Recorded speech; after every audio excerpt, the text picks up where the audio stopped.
ষোলো বছরের একটা আইনি লড়াই আগামীকাল শেষ হতে যাচ্ছে।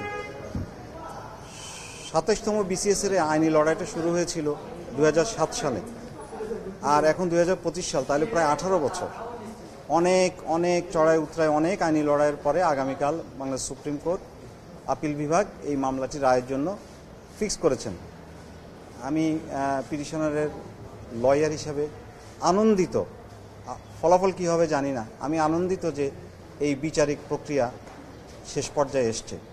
প্রায় ১২০০ মধ্যবিত্ত, নিম্ন মধ্যবিত্ত করে ছেলেরা, যারা বিভিন্ন পাবলিক বিশ্ববিদ্যালয় থেকে পড়াশোনা শেষ করে এই বিসিএস সার্ভিসের জন্য নিজেদেরকে কোয়ালিফাই করেছিল, রিকমেন্ডেড হয়েছিল, সব ফর্মালিটি শেষ করার পরে এদের চাকরি থেকে বাদ দেওয়া হয়েছিল, এবং শুধুমাত্র পলিটিক্যাল কনসিডারেশনে।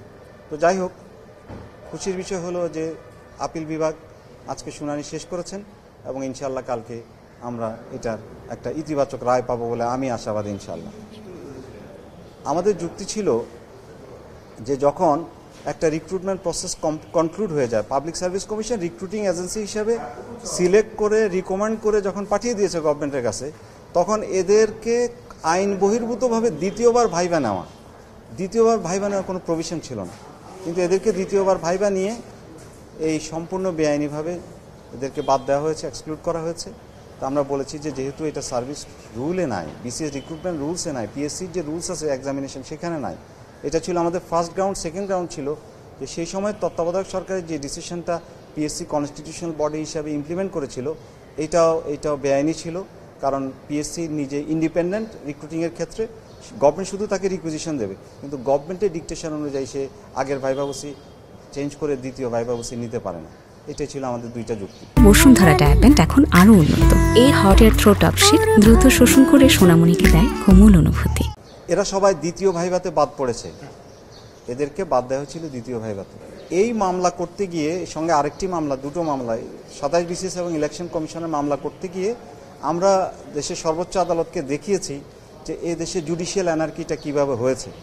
তো সেখানে বলতে গিয়ে আমরা বলেছি যে এই যে বাংলাদেশে যা কিছু সিস্টেমেটিক ডেসিমেশন অফ দি ইনস্টিটিউশনসগুলো হয়েছে, এবং বাংলাদেশে যেভাবে ফ্যাসিজমটা ডেভেলপ করেছে এবং ইনস্টিটিউশনগুলো নষ্ট হয়ে গেছে, এর অধিকাংশের দায় বিচার বিভাগের। বিচার বিভাগ কোনো অবস্থাতেই দায় এড়াতে পারে না। বিচার বিভাগের অবস্থা মানুষের কাছে এতটাই খারাপ হয়েছিল যে লোকে হত্যা, তাদের প্রিয়জন মারা যাওয়ার পরে বলতো আমরা বিচার চাই না। আজকে আমি আপিল বিভাগে মাননীয় প্রধান বিচারপতি মহোদয়ের সামনে এটা বলেছি যে বিচার বিভাগ বাংলাদেশের যা ক্ষতি হয়েছে, বিভিন্ন প্রতিষ্ঠানে বাংলাদেশের মানুষের যে ক্ষতি হয়েছে, বাংলাদেশের নির্বাচন ব্যবস্থার যে ক্ষতি হয়েছে, বাংলাদেশের আমলাতন্ত্রের যে ক্ষতি হয়েছে, বাংলাদেশের পুলিশের যে ক্ষতি হয়েছে, এর অনেকাংশের দায় দায়িত্ব নির্বাহী বিভাগের সঙ্গে বিচার বিভাগেরও।